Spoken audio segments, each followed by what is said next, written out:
Hello everyone, কেমন আছেন সবাই? চলে এসেছি আজকে জয়নুল উৎসবে। ঢাকা ইউনিভার্সিটির একটি পরম্পরাময় উৎসব। যে উৎসবটি আসলে প্রত্যেক বছর আয়োজন করে থাকে ঢাকা ইউনিভার্সিটির চারুকলা অনুষদ এবং খুব বড় করেই বরাবরের মতো প্রত্যেক টি জয়নুল উৎসবেই নতুন কিছু নান্দনিকতা দেখা যায়। তো আমি আসলে কখনোই এর আগে আসার সুযোগ করে উঠতে পারিনি। তবে এবার মানে এই বছর ২৪ সালের শেষে আমি আসলে জয়নুল উৎসবে থাকার সৌভাগ্যটি পেয়েছি। তো এই উৎসবে আসলে এসেই আমি ১ম এ যেটি পেয়েছি একটি ছোট্ট হাতি। এটি নিয়ে নাড়াচাড়া করছি। এটি অনেক ইন্টারেস্টিং দেখতে। যদিও এগুলো মাটির টেরাকোটা মানে টেপা পুতুলের একটি অংশ। কিন্তু আমার কাছে আসলে জিনিসটা দেখতে খুবই বেশি দারুণ লাগছে। এছাড়াও দোকান ছিল অনেক ধরনের। তো বিভিন্ন জায়গায় বিভিন্ন ধরনের নতুন জিনিস দেখে আমার খুব ভালোই লাগছিল। আ এই জিনিসগুলোর সাথে আসলে আমরা খুবই পরিচিত। কিন্তু এখনকার সময়ে নিত্য নতুন আ যুগ আসাতে এই ব্যবহারটা কম হয়ে গেছে এবং আমি চারুকলাতে এই জিনিসগুলো আবার আ দেখ দেখে অনেক ভালো লাগতেছিল। তো যাই হোক, এখানে বিভিন্ন ধরনের ট্যাপেস্ট্রি সহ বুনন শিল্পের বিভিন্ন জিনিসপত্র ছিল। তারপরে বাঁশের জিনিসপত্র ছিল যেটা আমি আপনাদেরকে প্রিভিয়াস ক্লিপে দেখাইছি এবং মাটির আসলে এত ছোট মানে জিনিস ছিল যেগুলো আমি আসলে কখনো দেখিওনি বা কল্পনাও করতে পারি না যে এত ছোট মাটি দিয়ে এত কিছু হয়। সাথে আমার স্টুডেন্টকে নিয়ে এসেছিলাম। ও জিনিসগুলো ঘেঁটে দেখতেছিল ইন্টারেস্টের সহিত। তো ভালোই লাগছিল আরকি আমাদের ২ জনের। আমরা যখন ইন্টার করি এই উৎসবে, তখন ছিল বেলা ১২টার পরপর। তো মোটামুটি এখানে আমি হামিদুজ্জামান স্যারের কিছু আ করা প্রিভিয়াস ওয়াটার কালার দেখছিলাম, যেগুলো আসলে যথেষ্ট প্রিমিয়াম ছিল এবং আমার কাছে ভাল লাগছিল। পার্সোনালি আমি যদি অনেক টাকার মালিক হতাম, একটা আমি কিনে নিয়ে আমার বাসায় আসলে রাখতাম। এরপরে বিভিন্ন শ্রেণীর কাজ আ ডিসপ্লে করা ছিল। যেমন ভাস্কর্যগুলো ছিল। অনেকে উৎসবের জন্যই তৈরি করছিল ভাস্কর্য, আবার হয়তোবা ক্লাস ওয়ার্ক হিসেবেও ছিল। আমার যতদূর দেখে মনে হচ্ছিল এই ভাস্কর্যটি আমার কাছে অনেক ইন্টারেস্টিং লাগে ঢোকার সময়। তো আমি এটাকে একটু ২-৪ দিক থেকে ক্লিপ নিয়ে নিই। এছাড়াও ওয়্যারের করা বিভিন্ন ভাস্কর্য ছিল। এছাড়া নতুন মিডিয়াম দেখতেছিলাম যেখানে কাঠ, ওয়্যার এইগুলোকে মিক্সিং করা, প্লাস্টারকে ভেঙে খোদাই করে করা ভাস্কর্য। কাঠের ভাস্কর্য ছিল, রিলিফ করা ছিল কাঠের, শুরুতেই আমি দেখিয়েছি।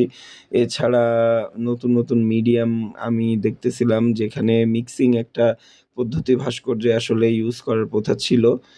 সো ওই বিষয়গুলো আসলে খেয়াল করতেছিলাম এবং খুবই ইন্টারেস্টিং ভাস্কর্য আমি দেখি এবং আমি যেহেতু ভাস্কর্যের স্টুডেন্ট, তো আমার কাছে ভালোই লাগবে স্বাভাবিকভাবে ভাস্কর্য দেখতে।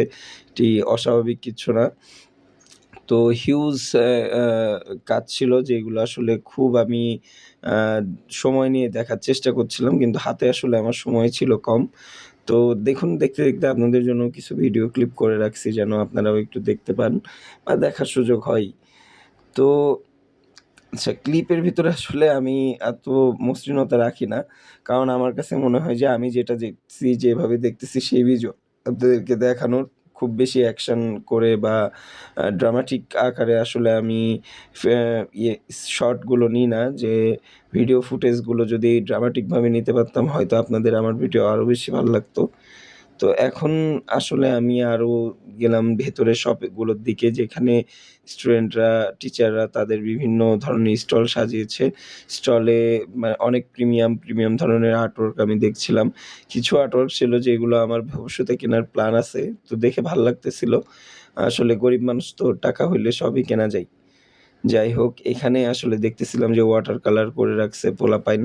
আ পোলাপাইন না, আসলে ছোট ক্ষুদ্র আর্টিস্ট যারা ভবিষ্যতের আর্টিস্ট হবে তারা এবং বিভিন্ন ইন্টারেস্টিং ম্যাটেরিয়াল, স্টেশনারি জিনিস এগুলো আসলে কালেকশনে ছিল। বিভিন্ন বই এবং পোস্টার প্রিন্টেড করা এবং আমার কাছে খুব ইন্টারেস্টেড লাগে যে তারা জেনারেল একটা উম আ আর্টওয়ার্ক বুকের উপরে মানে অ্যাক্রিলিক কালার দিয়ে পেইন্টিং করে জিনিসটাকে আরেকটু বেশি কিউরিয়াস বানানোর ট্রাই করছে। তো এই ভিডিওতে আসলে মোটামুটি আমি শেষের দিকে চলে আসছি।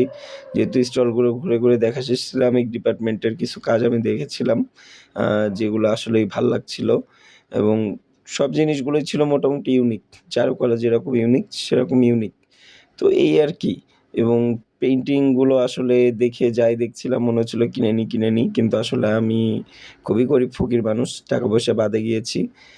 আর এইদিকে আমরা আসলে চলে আসি এবার ক্যান্টিন সাইডে। দুপুরের টাইম হয়ে যায়। তো আমরা খাওয়া-দাওয়ার পর্বে চলে আসি। খাওয়া-দাওয়াটা শেষ করতে এবং খুবই মজাদার খাবার আসলে ক্যান্টিন চারুকলা ক্যান্টিনে যারা খায় তারা জানে যে খাবার কত মজাদার। এখানে আবার আমার দের বড় ভাই ঈশান ভাই আসছিল। তো উনি এসে আমাদেরকে একটু সঙ্গ দিল পুরো সময়টাতেই।